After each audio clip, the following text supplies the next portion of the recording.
Tovarlar. Bunda bizda hamma mahsulotlarimizni ko'rishimiz mumkin. Bizda misol uchun 1000 ta mahsulot bo'lishi mumkin va ulardan 300 tasini qoldig'i bor, qolganlari tugab ketgan va mavjud tugmasini bossak faqatgina borlari ko'rinadi. Shuningdek, yangi mahsulot bizga keladigan bo'lsa, uni plus tovar qo'shish orqali kiritishimiz mumkin bo'ladi.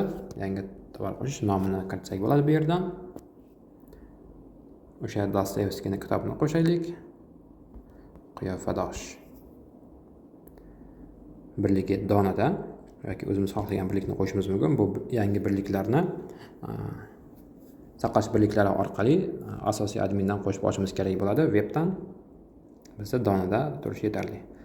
Article kategoriyasi kitob edi bu. Kitobni belgilab qo'yamiz va bu yerda ham e'tibor berishimiz kerak. Kategoriya, brend yoki boshqa ko'rsatkichlarni telefon orqali yaratib bo'lmaydi. Uni hammasini kompyuterdan, webdan yaratib olishimiz kerak bo'ladi. Shtrix kodini biz telefonni o'zidan qo'shib olishimiz mumkin. Mana boshqa kod qo'yilib ketdi. Mana endi to'g'ri qo'yildi. 90 nechadir, ya'ni 13 ta.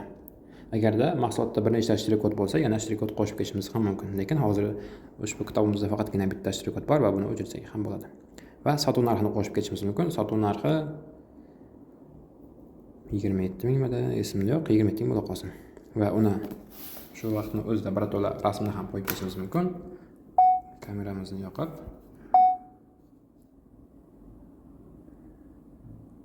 rasmga olamiz. Okey. Va rasmi ham qo'shildi. Qadoqlar. Agarda qadoqlar bo'ladigan bo'lsa, bir blokda nechta dona bor?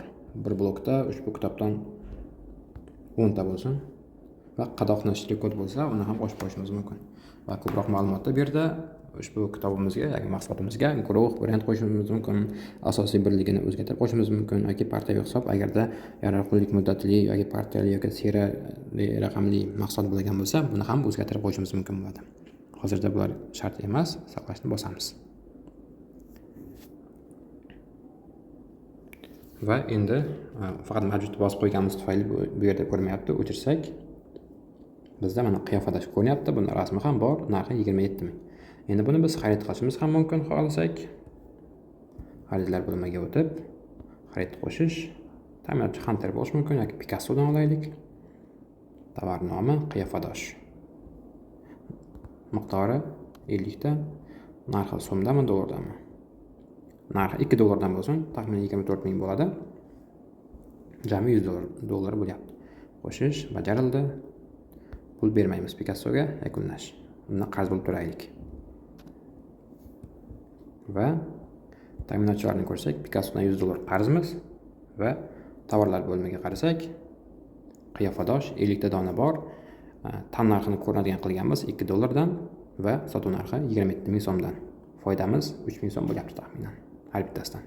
Agarda ana 27 mingdan sotsak yoki uni 27 mingdan emas, 30 mingdan, 35 mingdan sotishimiz u o'zimizning ixtiyorimizda. Keyingi bo'lim endi hisobotlar, tovar ko'chirishlar va boshqa bo'limlar.